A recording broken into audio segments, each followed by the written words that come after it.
Por la señal de la Santa Cruz de nuestros enemigos, líbranos, Señor Dios nuestro, del Padre, del Hijo y del Espíritu Santo. Amén. Señor mío y Dios mío, creo firmemente que estás aquí. Me ves, me oyes. Te adoro con profunda reverencia. Pido perdón de mis pecados y gracia para hacer con fruto este rato de oración. Madre mía Inmaculada, San José, mi Padre y Señor, ángel de mi guarda, intercedan por mí. El famoso francés, converso, Andrés Frostrat, en una ocasión tuvo la oportunidad de hacer una entrevista al Papa, entonces San Juan Pablo II, y en una de las preguntas fue como muy directa, muy personal. Santo Padre, ¿cómo reza usted? Inmediatamente después de hacerla, contaba este periodista, se dio cuenta que quizá había sido como muy atrevido, entonces como que quiso corregir, o o si es preguntar demasiado, ¿cómo nos aconseja usted que recemos? Y el Papa respondió con una anécdota que le sucedió cuando tenía 10 o 12 años. Él era monaguillo, pero mismo decía, sin embargo, no era muy asiduo. Mi padre, habiéndose dado cuenta de mi indisciplina, me dijo un día, no eres un buen monaguillo, no le rezas lo suficiente al Espíritu Santo. Debes rezarle más. Y me enseñó una oración. Rosar le preguntaba, ¿y no la ha olvidado? Pues no la ha olvidado nunca. Fue una experiencia espiritual mayor, superior, dice. Fruto de ello fue luego mi encíclica al Espíritu Santo. Con esta enseñanza aprendí más que lo que he leído en todos los libros. Pues seguramente ninguno de los que estamos aquí hemos tenido alguna experiencia así, me parece. Y luego, fruto de ello, haya sido un escrito de alto nivel teológico como eran los escritos de este Papa. Me parece este Papa Santo, este Papa Magno, fue muy precoz en su vida espiritual, ¿no? Ya también él contaba, ya muy niño, cuando pierde a su madre, pues inmediatamente reemplaza el trato a su mamá con la Virgen, ve a la Virgen en su madre y desde muy tierna infancia tiene un trato muy cercano con María y eso fue durante toda su vida. Y acá vemos en esta anécdota ese trato ya a los 10, 12 años con el Espíritu Santo. Pues me atrevería a decir que en general la vida espiritual, el trato con el Espíritu Santo no suele ser, no se suele dar a esa edad. Quizás la experiencia de todos los que estamos aquí y de muchos en general, la devoción al Espíritu Santo suele ser de aquellas devociones como más tardías, que quizás nos cuestan más. ¿Y por qué? Tal vez precisamente porque como somos humanos, pues necesitamos captar por los sentidos. Devoción a vos, Señor Jesús, es muy fácil representarla en la imaginación, tantos cuadros, ahora películas y series que representan a Cristo, sus distintas etapas en su vida terrena. A Dios Padre, también de alguna manera uno representa a su propio padre o a su abuelo. El problema cuando uno no ha tenido una buena relación paterna, bueno, ahí, pero por lo general. Pero en cambio, al Espíritu Santo, cómo, cómo representarnos al Espíritu Santo. Personalmente a mí las palomas no me gustan. Yo preferiría mucho más un quetzal, por lo menos un toro bozo, pero no eres una paloma. No. Sabemos que el Espíritu Santo no es una paloma, que se ha presentado con forma de paloma. A veces también como llama, como fuego, como columna de humo, como columna luminosa, como una nube. Pero son modos en que se presenta porque un espíritu es incorpóreo. Entonces es obvio que por lo mismo nos cueste más tratar al Espíritu Santo, o sea, entre las tres personas divinas, la que más nos cuesta, ¿no? Por eso San José María llama al Espíritu Santo el gran desconocido. Pero no solo San José María lo llama así, obviamente coinciden en esto muchos autores de estos últimos tiempos. El mismo Papa Francisco lo llamaba de una forma muy parecida, el gran olvidado, el gran desconocido, el gran olvidado. Y es interesante fijarnos no solamente en que es desconocido, sino en la primera palabra, gran. O sea, no es un desconocido que da igual, no es una devoción opcional, podemos decir. No es obligatorio que uno tenga devoción a tal o cual santo. De hecho, pienso que es imposible tenerle devoción a todos los santos, porque santos son montones, mucho más de los que aparecen incluso en el santoral. En el santoral aparecen algunos. Y sería prácticamente imposible y tampoco sería bueno porque se aplica ese dicho, que mucho abarca, poco aprieta. No es obligatorio tenerle devoción, ni siquiera hay una obligación de tenerle devoción siendo salvadoreño a San Oscar Romero. No hay obligación. O estando acá a San José María, tampoco hay obligación. Pero al Espíritu Santo estamos en otro nivel, porque el Espíritu Santo no es un santo más, ni siquiera la persona canonizada más santa, no, ni siquiera un arcángel, no, es tercera persona de la Santísima Trinidad, es quien me santifica.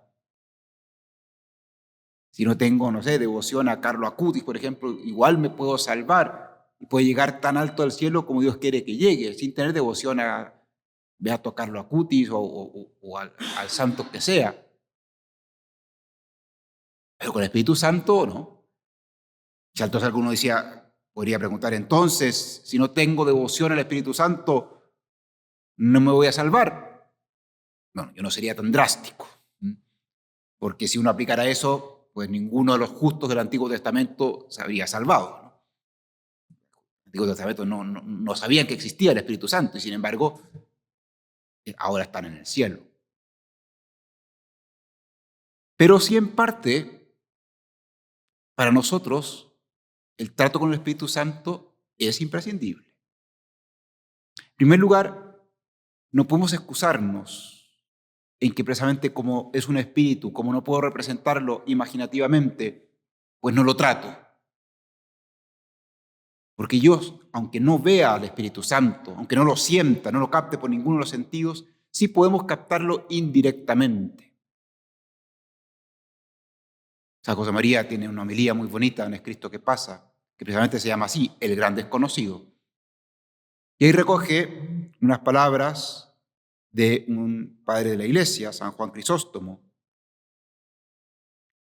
que este santo, ya en su época, siglo IV me parece, recogía como una especie de queja, ¿no? Que ya en ese siglo pareciera que el Espíritu Santo no era tan eficaz como al principio de la Iglesia, como en los primeros momentos, cuando se veían los milagros a cada rato y los carismas, etcétera.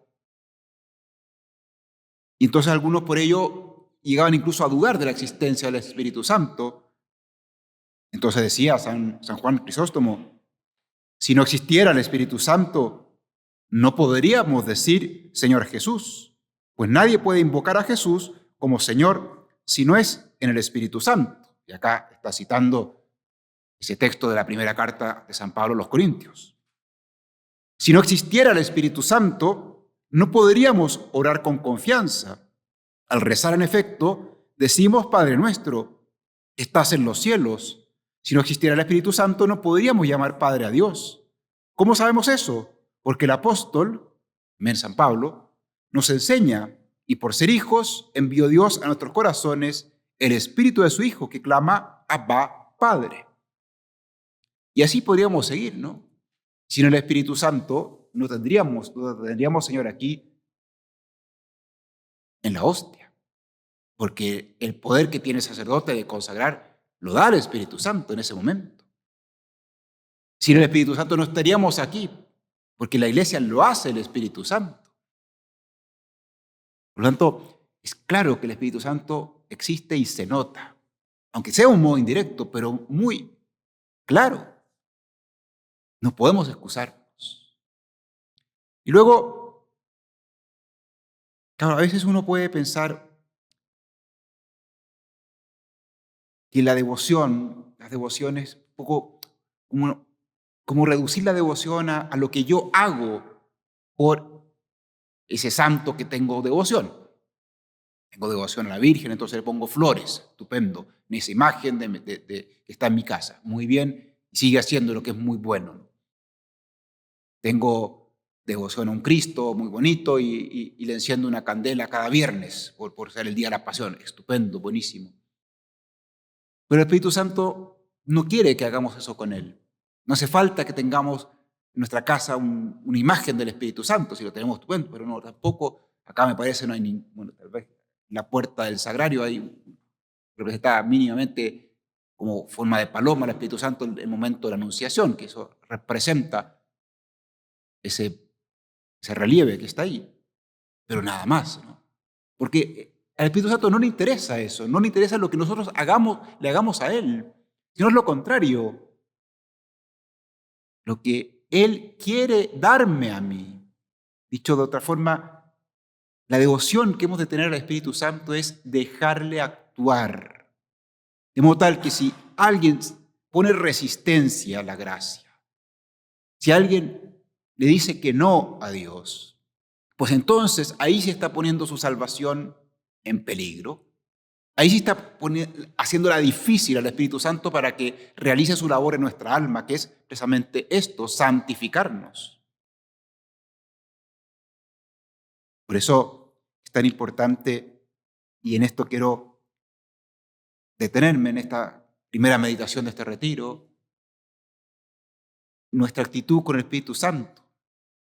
San José María lo dice en esta misma homilía que te he citado, ¿no? Que se ha de resumir en una sola palabra: docilidad. Docilidad. Mi actitud del Espíritu Santo ha de ser esta, la de saber o de querer obedecer a lo que Él me dice, querer hacer lo que Él me inspira. Y ese es un camino segurísimo de santidad. La santidad no consiste, también lo decía esto San José María, en hacer cada vez más cosas y cada vez más difíciles. Consiste en hacer lo que Dios me pide. Y lo que Dios pide a un santo tal vez no se lo pide a otro, porque caminos para llegar al cielo hay tantos como personas hay, digamos. Hay caminos claros que es no hacer el mal y hacer el bien, pero luego hay distintos tipos de bienes, distintas alternativas. Y lo importante es que cada uno siga su camino, cada caminante siga su camino. Y eso es seguir al Espíritu Santo. Por lo tanto, esta actitud de obedecer, de estar atento a lo que Dios pida. En el Antiguo Testamento aparecen como antiejemplos.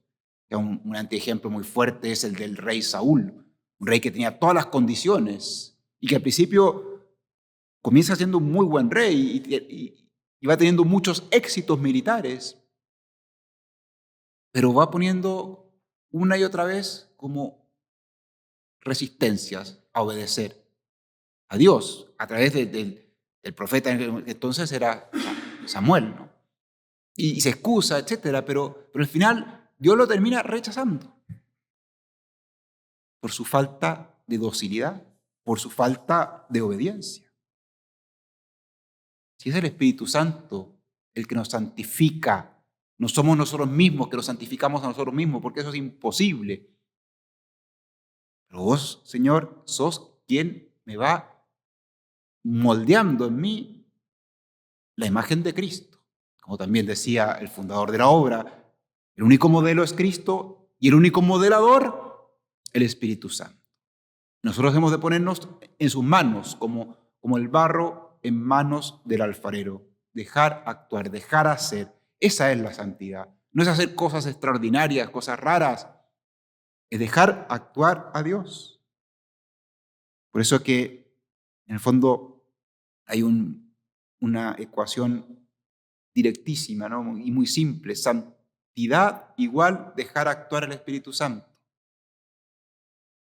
Y decía también San José María, el Espíritu Santo es desconocido en cuanto es desconocida la santidad. Pero también lo podemos ver al revés. Si yo quiero ser santo, pues tengo que tratar al Espíritu Santo. Tengo que dejarle actuar en mi alma. Tengo que ser cada vez más atento a lo que Él me va sugiriendo, aunque sean cosas pequeñas.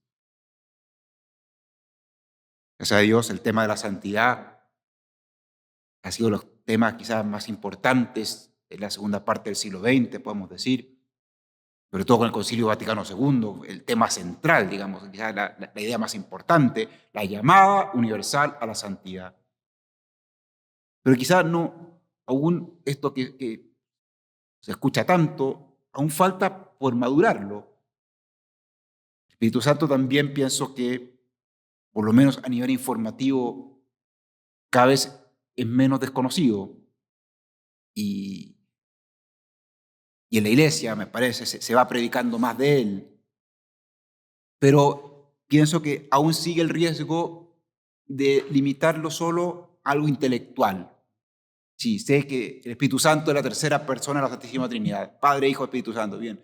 Pero luego, de mi punto de vista vivencial, personal, pues no trato al Espíritu Santo. Pues quizá todavía sigue siendo para muchos de nosotros el gran desconocido. Tal vez no tengo como esa, vamos a llamarlo así, preocupación por hacerle caso, por querer escucharle, por querer oír su voz.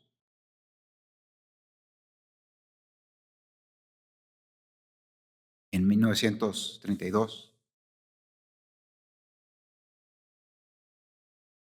San José María, siempre desde que 15 años, desde que empezó a escuchar, a sentir esos primeros barruntos, que Dios le pedía algo grande y que fuera amor, o sea, a darse cuenta que Dios le llamaba para fundar algo que no sabía qué, ¿no?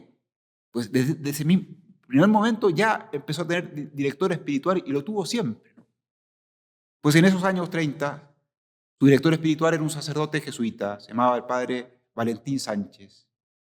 Y un día entonces le dio un consejo muy breve. Tenga amistad con el Espíritu Santo. No le hable, óigale. Eso fue todo. Menos de 10 palabras, me parece. Pero que a San José María le llegaron muy hondo, muy profundamente. Y pienso que es un consejo que a todos nos puede venir muy bien. Óigale, oír al Espíritu Santo. Pero tal vez la pregunta es, ¿cómo? ¿Cómo, Señor, te puedo oír? Que obviamente no nos va a llegar ningún WhatsApp del Espíritu Santo, ni ningún correo, ni ninguna red social. ¿Dónde, Señor, te puedo escuchar? Por eso quería señalar 4 puntos en lo que queda de esta meditación. Pues para oír la voz de Dios, el momento adecuado es precisamente la oración. Sobre todo lo que ahorita estamos haciendo, esa oración mental, ese trato con Dios, que sabemos que la oración se define en eso, en hablar con Dios, una conversación, pero una conversación en que no solo soy yo el que te hablo a ti, Señor, es un diálogo de dos. O sea, lo más importante no es lo que yo quiera decirle a Dios, sino lo que Dios me quiere decir a mí. Y eso es lo más importante y tal vez lo más difícil, porque a veces somos impacientes, queremos escuchar la voz de Dios inmediatamente y como que no la escuchamos, o nos quedamos callados para ver qué me quiere decir Dios y me distraigo. Pero ese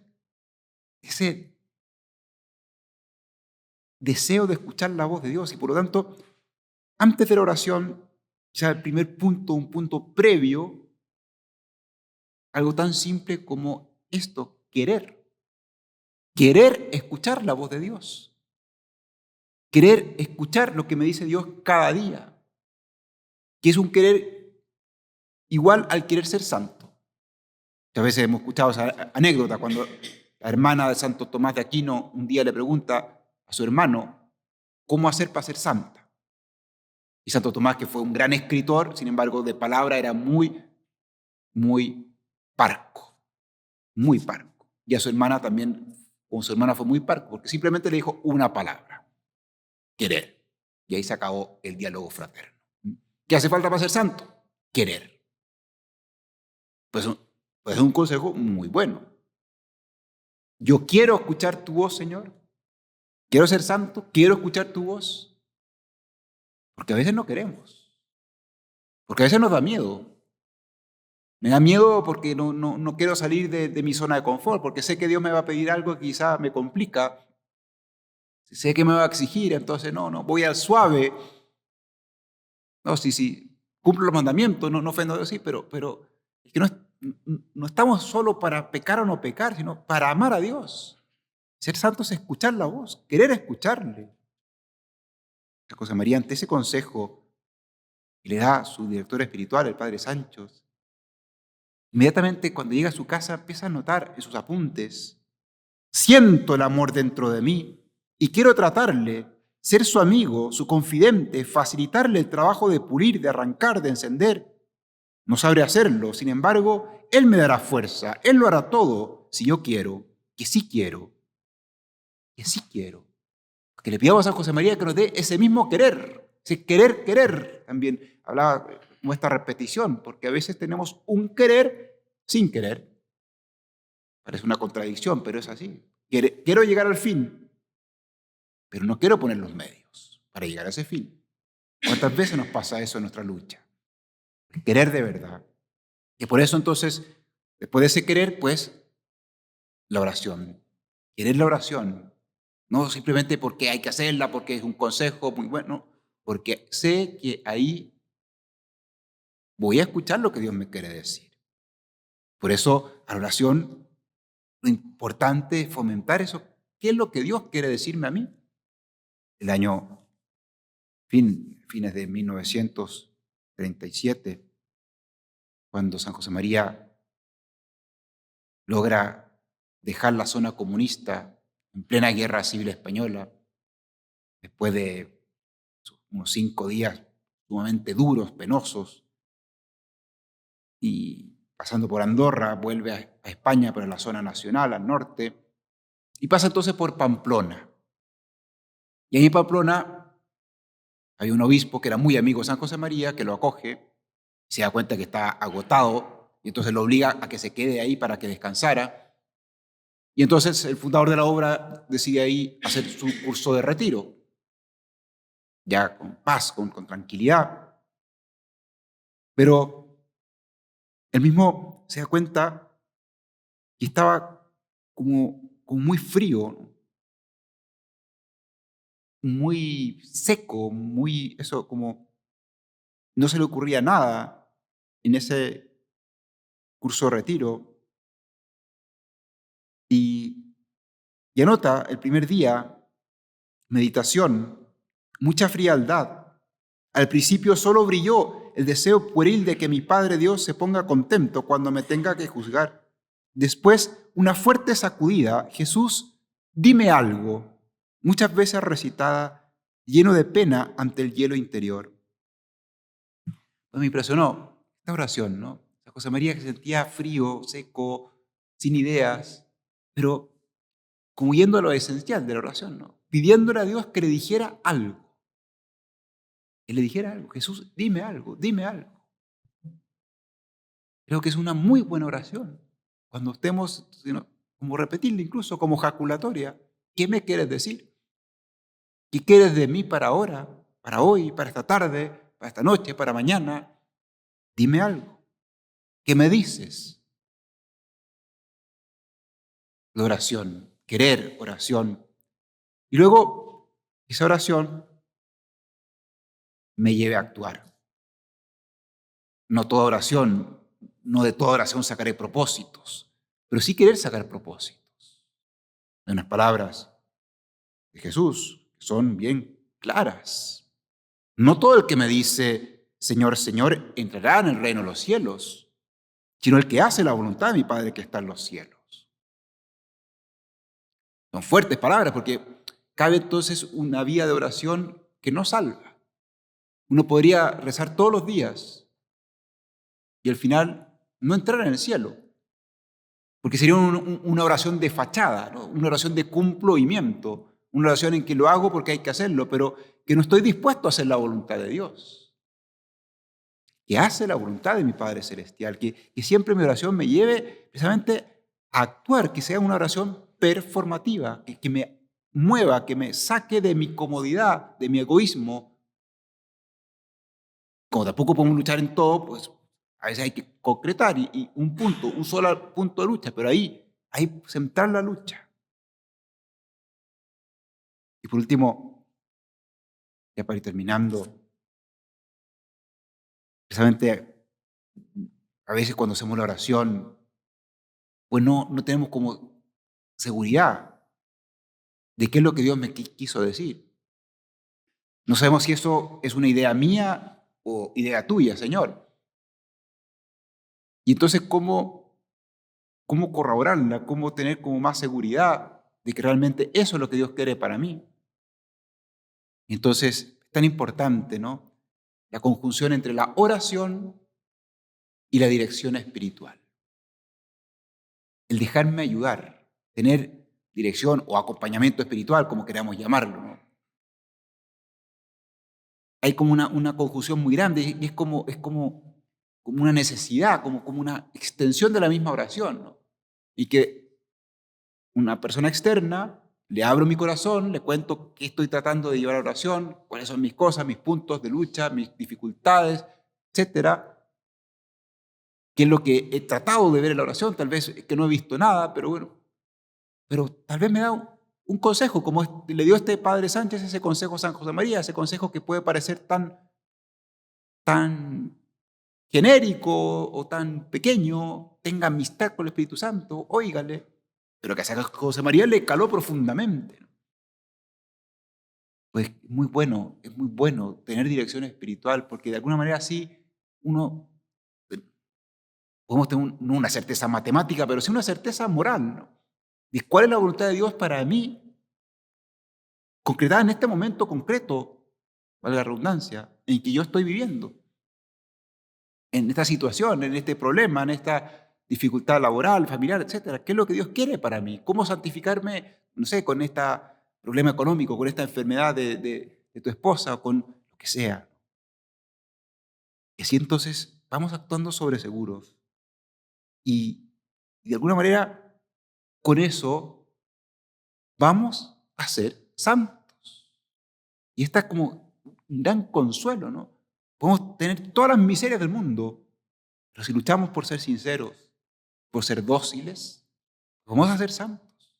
Cuidando el perdón de Dios, luchando por rectificar, pues con la ayuda de Dios haremos realmente maravillas. Y ya lo estamos haciendo, pero haremos mucho mayores todavía. Está bonita la acción de la Virgen Santísima. Es la criatura que de alguna manera representa una mayor docilidad al Espíritu Santo.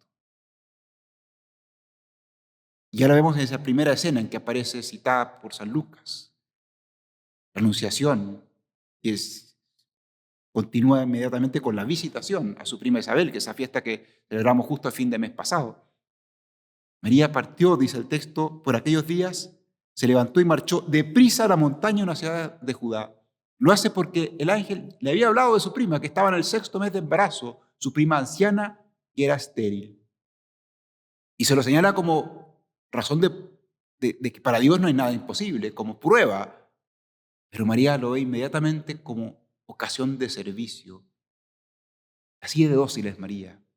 Como siempre está deseando hacer la voluntad de Dios, deseando buscar a quien servir. Y va con esa agilidad, con esa prisa, con ese amor. Pues que le pidamos a ella que nos enseñe a escuchar la voz de Dios en todo, hasta lo más pequeño.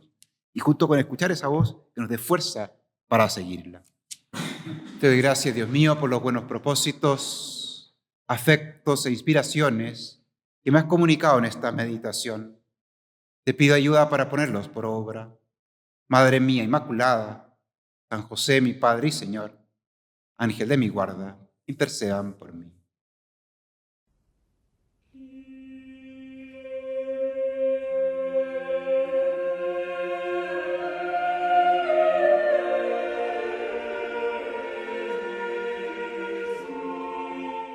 Por la señal de la Santa Cruz de nuestros enemigos, líbranos, Señor Dios nuestro, del Padre, del Hijo y del Espíritu Santo. Amén.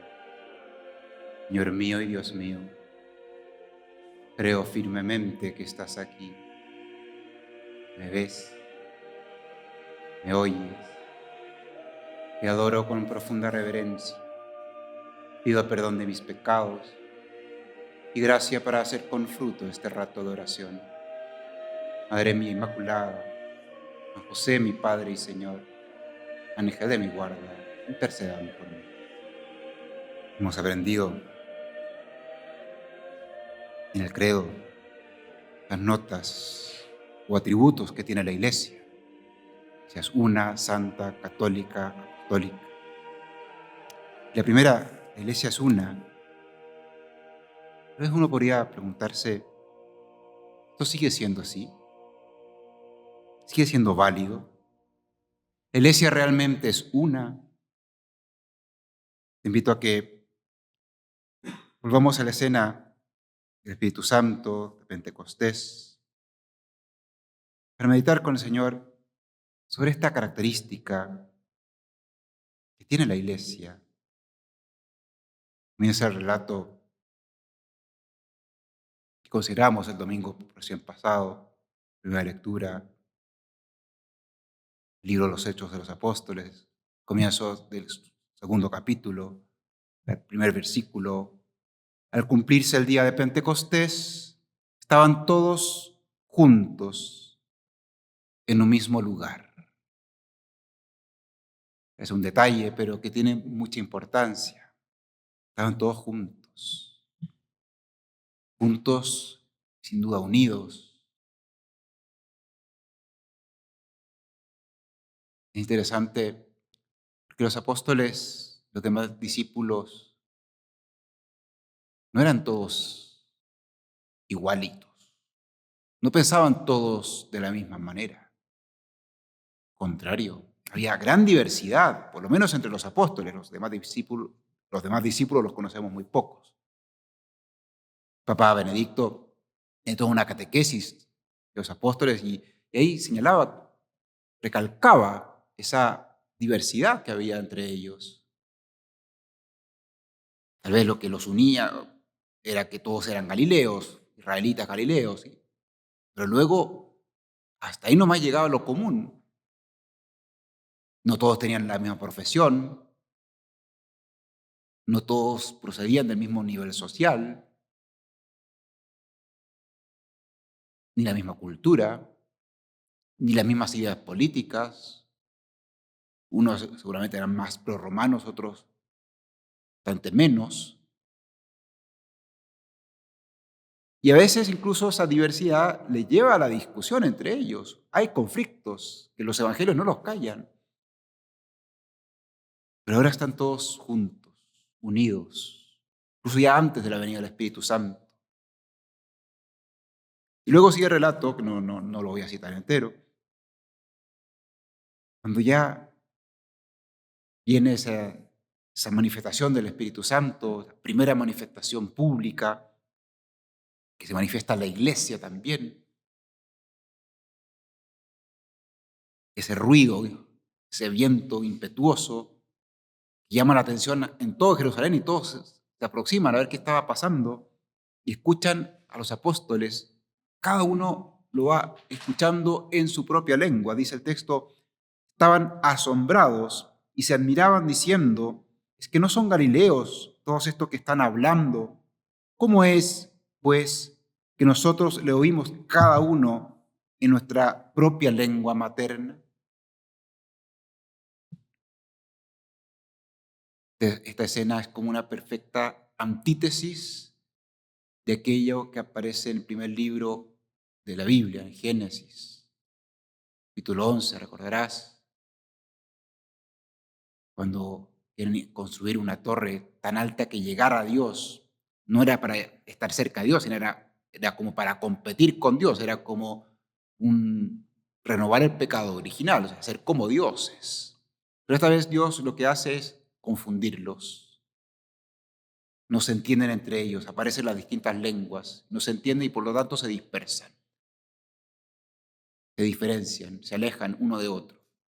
Ahora, en cambio, todos hablan las lenguas de los demás. Todos entienden y eso los une.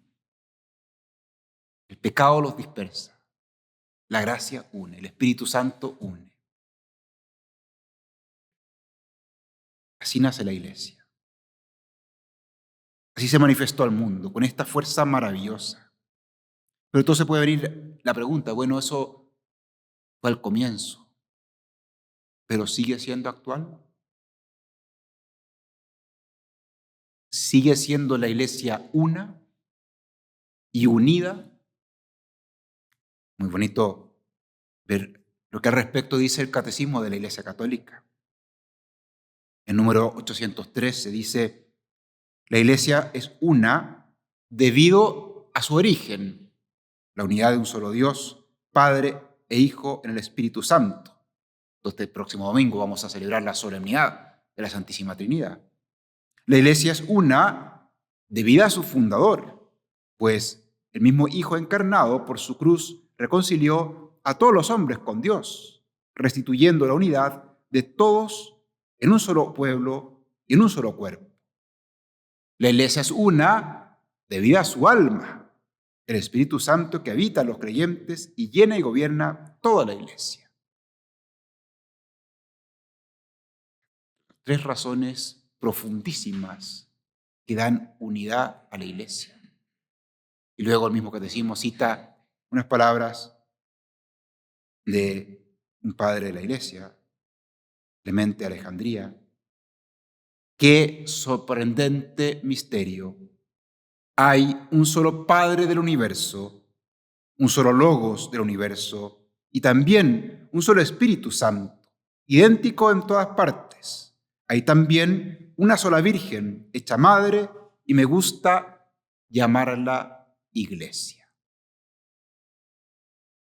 Me gusta llamarla iglesia. Una sola iglesia.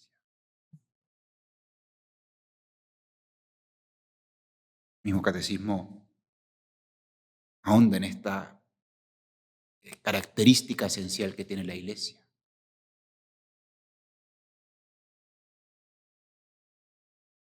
Porque el misterio de unión de Dios con los hombres precisamente se realiza en y a través de la iglesia. La iglesia es la prolongación de la acción de Cristo en el mundo. Lo que me permite esa unión mía contigo, Señor. Yo no me puedo salvar sin la iglesia, que capacita esa unión. Y también una forma muy profunda que se ha dicho que la iglesia es sacramento de unión con Dios. Sacramento en el sentido de que es signo visible de la unión del hombre con Dios. Y también incluso se puede resumir la iglesia en una sola palabra. La iglesia es comunión. Vamos en esa palabra definir todo lo que es la iglesia. Común unión de nosotros con Dios, en sentido vertical y también horizontal entre nosotros, porque estamos unidos con Dios. Esto es profundísimo, ¿no? Es una realidad maravillosa, estupenda. Por esto que la primera nota de la iglesia, el primer atributo es este. La iglesia es una y unida, lo que no quiere decir que sea uniforme. La iglesia hay, no solo diversidad, hay mucha diversidad, una gran diversidad. Ya lo veíamos con los apóstoles. Cristo no eligió a personas iguales, ¿no? Escoge 12 muy distintos. Y luego la iglesia se va expandiendo por todas las culturas muy distintas. Dios ama la diversidad, así como existe una grandísima diversidad en la creación, y uno basta fijarse en la cantidad de variedad de animales, de aves, de vegetales, etcétera, y eso es grandioso. Pues también Dios ama esa diversidad en su propia redención. Hoy que precisamente estamos celebrando al apóstol San Bernabé, podemos decir que este es el apóstol de la unidad, ¿no? Él descubre a San Pablo. San Pablo, de alguna manera, estaba un poco rechazado, ¿no? Los mismos cristianos judíos no lo aceptaban por su pasado de perseguidor, ¿no? Y es San Bernabé que lo rescata, ¿no? El que lo descubre, el que lo presenta a los apóstoles, y luego que lo encuentra en Tarso para llevarlo a Antioquía. Y es verdad que luego aparece que hay una discusión entre ellos, a causa de Marco que era sobrino de Bernabé, porque Marco no había sido fuerte, lo dejó a mitad de camino en el primer viaje. Bernabé en este segundo viaje apostólico quiere llevarlo, Pablo no, y por eso se distancian. Pero luego eso fue un gran bien, y luego San Pablo reconoce en San Marcos una persona muy útil para el Evangelio. De alguna manera se arrepiente y rectifica. Como el Espíritu Santo ama la variedad, incluso que cuando hay desencuentros, pero contigo, Señor, ese desencuentro siempre al final se transforma en algo positivo. El Espíritu Santo es precisamente quien capacita a la iglesia con esa unidad, que nos da unidad maravillosa. Luego el catecismo sigue diciendo que es cierto, a pesar de que la iglesia es una, existen esas heridas de la unidad. Y esas heridas existieron ya desde el principio, desde el primer momento, desde la tradición de Judas. Ya en el libro de los Hechos, ahí ya se vislumbran las primeras herejías. Los primeros cristianos que no obedecían a la autoridad, etc. Siempre ha habido crisis en la iglesia. No podemos asustarnos por ello. Y ha habido problemas de unidad siempre.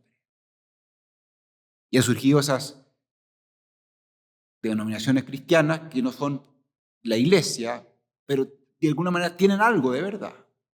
Sigue diciendo el catecismo, ¿no? Que tiene muchos elementos de santificación y verdad existen fuera de los límites visibles de la Iglesia Católica. Por lo tanto, a nuestros hermanos separados hemos de saber descubrir esos elementos de verdad, que ellos pueden vivirlo mejor incluso que nosotros.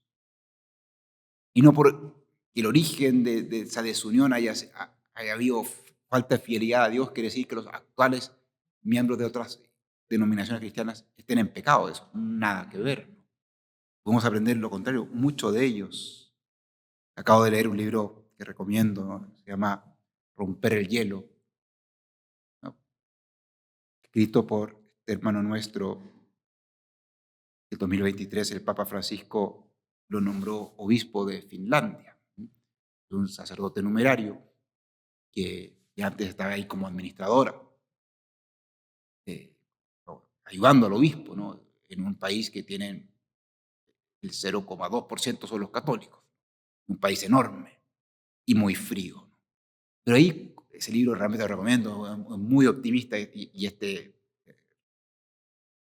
Raimo Guyarola se llama este obispo, este hermano nuestro, es muy optimista, ¿no? Y entre las cosas maravillosas es el trato que se tiene entre los católicos con los luteranos. Trato maravilloso. Él me cuenta ahí cómo quería llegar a las universidades, ¿no? Para ser capellán. Y lo hace a través de los capellanes luteranos, que le abren las puertas y ellos lo presentan al rector, etc. Y, y así, o sea, y cómo se ayudan, cómo se prestan las iglesias mutuamente, ¿no? Iglesias católicas son pocas, entonces, y de hecho la ordenación episcopal fue en la catedral luterana. Bueno, es un ecumenismo realmente ejemplar el que hay ahí. Y hay muchísimas conversiones al catolicismo en un país donde parece que tanta frialdad, pues hay mucha, cómo actúa el Espíritu Santo. Actúa de maravilla. Tú ahí cuenta en el capítulo como momento, una reunión con los ortodoxos, que también ahí la iglesia ortodoxa es más fuerte que la católica. Había conocido a uno, el archimandrita, que era como él, porque estudió medicina antes y ahora estaba muy metido en cosas de bioética. Y este archimandrita ortodoxo también estaba metido en cosas de bioética, entonces congeniaron mucho ambos. Y a partir de ahí empieza a tener cada año o cada 2 años reuniones entre los ortodoxos y católicos. Cuenta una de esas reuniones que dura 2 días. El primer día se trató sobre los sacramentos, todo lo en común, o sea, tratando de que fuera algo muy positivo, de evitar la pelea, ¿no? Pero el segundo día se trató sobre el tema del Papa, tema, claro, muy delicado, porque los ortodoxos no aceptan al Papa como la suprema autoridad, ¿no? Entonces, eh, este hermano nuestro, Raico, bueno, su tesis doctoral fue sobre este tema, ¿no? El primado de Pedro. Y lo expone punto de vista según el Evangelio, lo más eh, delicado posible, pero luego en las preguntas uno de los popes ortodoxos le manifiesta que él no estaba de acuerdo con esa visión que tenía del Papa, que consideraba que el Papa, etcétera, eh, no estaba de acuerdo con su autoridad. Y entonces, como veía venir que se iban a poner a discutir entre los católicos y los ortodoxos, que es justo lo que no se quería, que se creara división, con mucha sagacidad, anticipando que la discusión podría desviarse hacia una dirección que podría no fomentar el diálogo sobre este tema. Él contaba ahí, les pregunté directamente quién consideraban que era el patriarca de Constantinopla para ellos. Claro, y en eso no hay unidad. Uno decía que el patriarca era alguien más, pero la principal autoridad era el obispo para ellos. Otros decían que el patriarca no era más que un título honorífico. Y así empezaron a discutir, ¿no? Otro mencionó al arzobispo de Finlandia como la única cabeza. Algunos más consideraban que todos los obispos estaban en un orden que es jerárquico, también en autoridad, etc. Y o sea, las opiniones se fragmentaron. A medida que la discusión se volvía cada vez más fragmentada y parecía que el debate se estaba yendo de las manos, un pope, desde el fondo de la sala, dijo en voz alta, esto es señal de que nos hace falta el Papa. Las palabras resonaron en la sala y provocaron un silencio reflexivo. Hasta ahí llegó la discusión. ¿No? Quedaron conscientes ortodoxos que les hacía falta un Papa.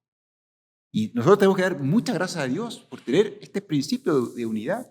Y acabamos, casi justo un mes de la nueva elección del Papa, ¿no? Cónclave, una manifestación maravillosa de unidad dentro de la Iglesia. Y creo que ya en la misma elección del Papa uno veía ese mar de gente. Bueno, ahí estaba la diversidad de Pentecostés, ¿no? Banderas de todos los países, todas las lenguas, pero todos entendiendo el mismo idioma, todos vibrando y sintiendo lo mismo, esa alegría enorme. Pues esa es Pentecostés, ese es el Espíritu Santo, esa es la unidad de la iglesia y tantas otras manifestaciones, no sé, la Jornada Mundial de la Juventud, o no sé, los encuentros así, que se ve esa universalidad maravillosa, en que nos entendemos, es que tenemos, como que tenemos ese mismo idioma, que es el idioma del amor. Estaba anteayer, estos días está el vicedecano de teología de la Universidad de la Santa Croce, que ha venido para la convivencia de los sacerdotes de la Sociedad Sacerdotal de la Santa Cruz. Y entonces ahí contó una anécdota, una, una mujer con mucha autoridad, muy capaz intelectualmente, profesora universitaria, de raza judía, pero que ella era atea, pero que estando, ya no recuerdo, solo me acuerdo el nombre, Xenia, pero no me acuerdo ni el apellido, ni exactamente qué cátedra daba en la universidad, pero llega un momento en que se da cuenta que hacía, que, que necesitaba, que necesitaba más, que estaba vacía, y descubre que tenía que llenar ese vacío con Dios, ¿no? Con Cristo sobre todo, pero en Estados Unidos. Empezó como a averiguar las distintas denominaciones cristianas. Primero va a una iglesia, me parece que era pentecostal, y ahí ve a todos los que estaban, se fija mucho en los asistentes a esa función, y todos eran pues muy parecidos, ¿no? Todos rubiecitos, chelitos, con ojos azules, ¿no? Y a ella le pareció una reunión más como de un club social, ¿no? Todos del mismo extracto, todos del mismo lenguaje, todos del mismo grupito, digamos. Fue a una iglesia adventista. Los asistentes eran afroamericanos, todos negritos, pero todos negritos, ¿sí? Toda la misma cultura, todos lo mismo. Y luego va a una iglesia católica y ahí ve la gran diversidad. Jóvenes y viejos, negros y blancos, chinos y no sé, o sea, todas las razas, todas las culturas. Pentecostés, ahí está Pentecostés, ahí está. Dijo, esto es la iglesia, esto es Cristo, esto es el Espíritu Santo, esta es la unidad en la iglesia, unidad con diversidad. Ahí sí, se hizo católica. Unidad, unidad, pero al mismo tiempo diversidad. Y terminando, junto con rezar, de rezar por la unidad de la iglesia, también hemos de fomentarla nosotros mismos, porque cada uno somos iglesia. Y cada uno hemos de ser ese factor de unidad, partiendo con la unidad con los míos, en mi propia familia, en mi propio trabajo. Y tal vez podemos preguntarnos, ¿no? ¿Soy ese factor de unidad? ¿O soy más bien factor de diversidad? De diversidad, pero de la mala, ¿no? De choque, de desunión, de contingencia. Creo que en esto todos podemos mejorar. Por ejemplo, el esfuerzo de crear más unidad en la familia, ¿no? Ese principio, tantas veces hemos escuchado, ¿no? Cuando discutas con tu esposa, no hacerlo nunca delante de los hijos, porque eso produce. Nunca desautorices a tu esposa delante de tus hijos. No la dejes mal, porque estás ahí rompiendo unidad. Fomentar mucho esas virtudes propias de la convivencia, aunque parezcan pequeñas, pero son importantes, ¿no? De la amabilidad, alegría, de optimismo, de ser agradecido, de ser respetuoso, de pedir permiso, paciencia. Y en cambio evitar, lo decía el padre en una carta larga que nos escribió el 2019, ciertas maneras de expresarse pueden enturbiar o dificultar la creación de un ambiente de amistad. Por ejemplo, ser demasiado categórico al expresar la propia opinión, dar la apariencia de que pensamos que los propios planteamientos son los definitivos, o no interesarse activamente por lo que dicen los demás. Son modos de actuar que encierran en uno mismo. En ocasiones, estos comportamientos manifiestan una incapacidad para distinguir lo opinable de lo que no lo es. Claro, Jesús dijo, quien no está conmigo está contra mí. Eso lo dijo Jesús. Pero nosotros no podemos decir eso. En términos, porque casi todas las cosas que estamos, la mayoría son cosas opinables. Hay muy pocas cosas que hay que defenderlas con la vida y hasta martirio. Principios de fe, los dogmas, etc. Pero luego todo el resto es opinable. Que no seamos categóricos. Que le pidamos a María Santísima nos ayude, ella que velaba precisamente por esa unidad. La última noticia que se tiene sobre ella en el Nuevo Testamento la recoge San Lucas, precisamente el primer capítulo de los Hechos de los Apóstoles. Todos ellos perseveraban unánimes en la oración junto con algunas mujeres y con María, la Madre de Jesús. Que le pidamos a ella, que es Madre de la Iglesia, por la unidad de la Iglesia y para que yo y cada uno de nosotros seamos ese factor de unidad entre los nuestros. Te doy gracias, Dios mío, por los buenos propósitos, afectos e inspiraciones que me has comunicado en esta meditación. Te pido ayuda para ponerlos por obra. Madre mía Inmaculada, San José, mi Padre y Señor, Ángel de mi guarda, intercedan por mí.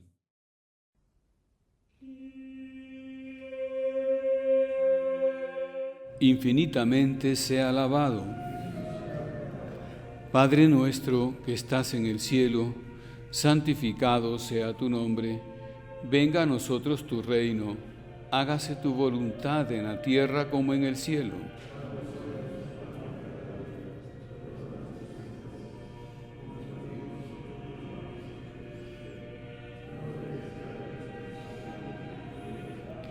Dios te salve María, llena eres de gracia, el Señor es contigo.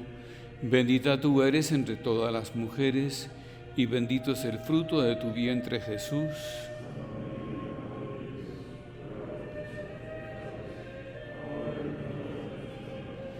Gloria al Padre, y al Hijo, y al Espíritu Santo. Infinitamente sea alabado. Comunión espiritual.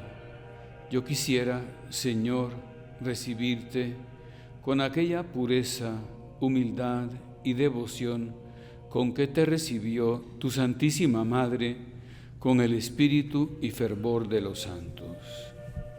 Le diste el pan del cielo, que tiene en sí todo consuelo. Oremos, oh Dios, que en este sacramento admirable nos dejaste el memorial de tu pasión. Te pedimos nos concedas venerar de tal modo los sagrados misterios de tu cuerpo y de tu sangre, que experimentemos constantemente en nosotros el fruto de tu redención, tú que vives y reinas por los siglos de los siglos.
Bendito sea Dios, bendito sea su santo nombre,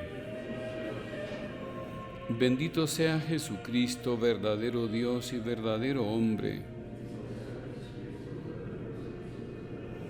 Bendito sea el nombre de Jesús, bendito sea su sacratísimo corazón, bendita sea su preciosísima sangre.